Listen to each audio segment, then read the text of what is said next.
la problématique des grossesses non désirées et les avortements clandestins en République démocratique du Congo préoccupent sensiblement les ondes tant nationales qu'internationales.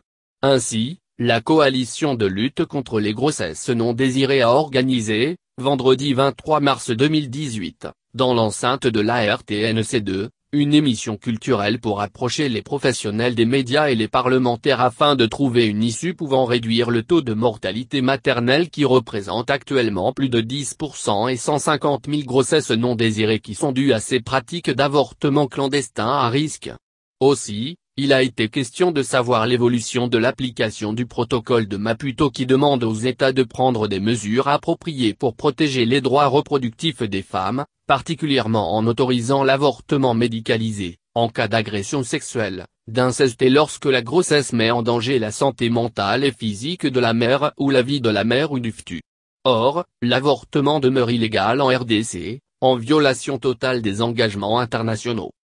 Voilà pourquoi, l'ONG Si Jeunesse Savait, en collaboration avec Afirmama, CAFCO, ABFND, CAR, Médecins du Monde /France, Pathfinder International et IR, a convié les députés nationaux, spécialement ceux faisant partie de la commission socio-culturelle, entre autres, les honorables Vincent Okwayo, Léon Mubikayi, et Domba Domba et Eve Bazaïba. Ces derniers, indique-t-on, ne sont pas seulement législateurs. Ils sont également des médecins gynécologues. Seul, l'honorable Eve Bazaïba est juriste.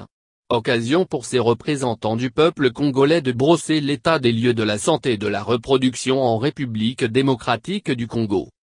Tous, à l'unanimité, ont fustigé cette pratique d'avortement clandestin à risque, tout en soulignant les causes de ces avortements et les grossesses non désirées.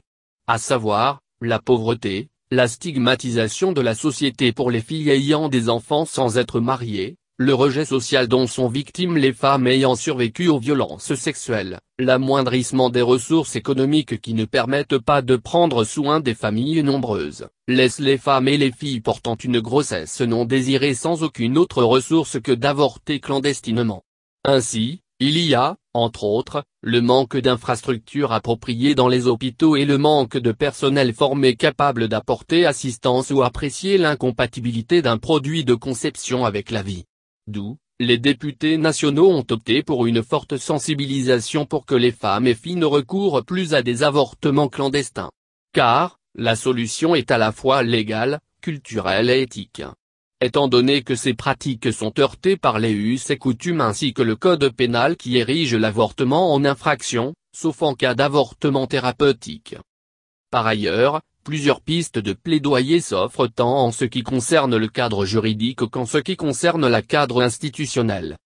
C'est dire qu'il faut l'adoption rapide de la proposition de loi sur la santé sexuelle et reproduction qui offrira des garanties légales en ce qui concerne la problématique de la contraception qui, à ce jour, reste illégale et permettre une meilleure prise en charge des femmes et jeunes, l'harmonisation de la législation pénale avec les dispositions du protocole de Maputo et sa publication au journal officiel. Au niveau institutionnel, le gouvernement congolais doit affecter un budget conséquent pour la santé sexuelle et reproductive en vue d'éclairer et améliorer les services de planification familiale pour réduire les besoins de recours à l'avortement suite à une grossesse non désirée.